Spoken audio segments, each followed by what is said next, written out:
Both Japanese and Yuan sources attest that wire was threaded through the palms of the prisoners, mainly women, who were strung along the prows of the Yuan ships as a gruesome necklace.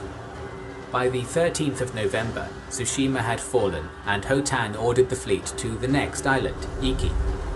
Here, the deputy shugo, Taira Kagitaka, had had time to prepare his forces, sending word to Kyushu for aid. After sending women and children to Hinotsume Castle, he took 100 mounted samurai and their retainers to meet the Yuan fleet on the northern beaches of the island. Kagitaka's forces held them off for a few hours, slowing down the Yuan landing, but were unable to prevent it. As the Yuan foothold grew, Kagitaka had no choice but to withdraw to Hinotsume Castle in the evening. Here, the small wooden walls would not long provide shelter against the warriors who had taken Shenyang. Kagitaka sent his daughter, Katsurahime, with a single samurai to take word to the Bakufu, and prepared for a hopeless last stand as the Yuan encircled the castle.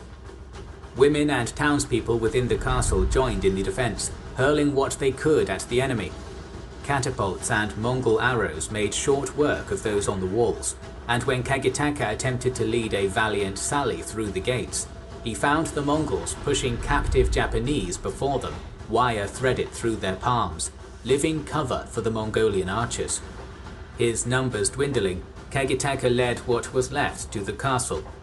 As fire began to engulf the fort and his remaining men gave them what time they could, Kagitaka watched his family commit suicide before he too joined them in his final act of defiance.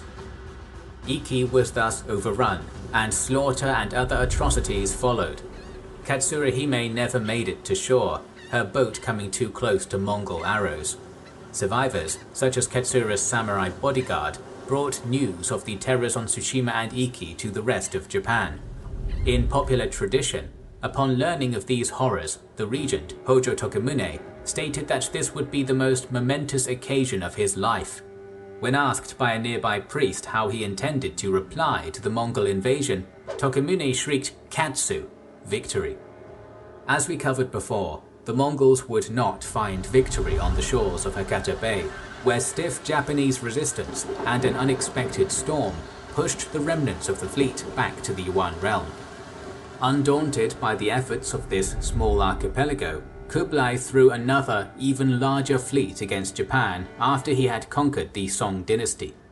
In 1281, his forces returned to Tsushima and Iki, though little information is provided on these second encounters other than the fact local defences once again fell quickly.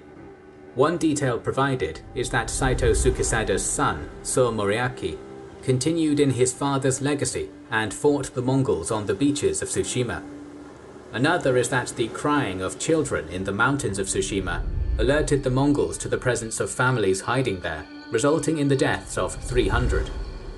Ultimately, the invasion of 1281 proved an even greater disaster than the first, and thousands of Chinese, Mongols and Koreans met their end in the sea off the coast of Japan.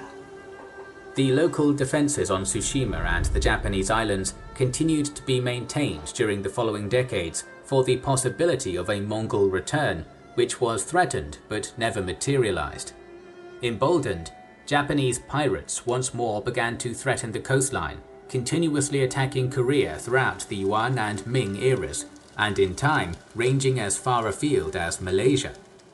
On Tsushima and Iki, memorials stand to the brave samurai who stood against unstoppable odds, local heroes who gave their lives for the defense of their islands, small garrisons against perhaps the most fearsome army in history. March of Empires is a free-to-download medieval MMO war strategy game where you can build your own empire, and now it has a huge summer update called Wings of Liberty. Support our channel and build your empire by downloading now through the link in the description. We are planning more videos on Japanese and Mongol histories, so make sure you are subscribed to our channel and have pressed the bell button. The link to our podcast is in the description. We would like to express our gratitude to our Patreon supporters and channel members who make the creation of our videos possible. Now you can also support us by buying our merchandise via the link in the description.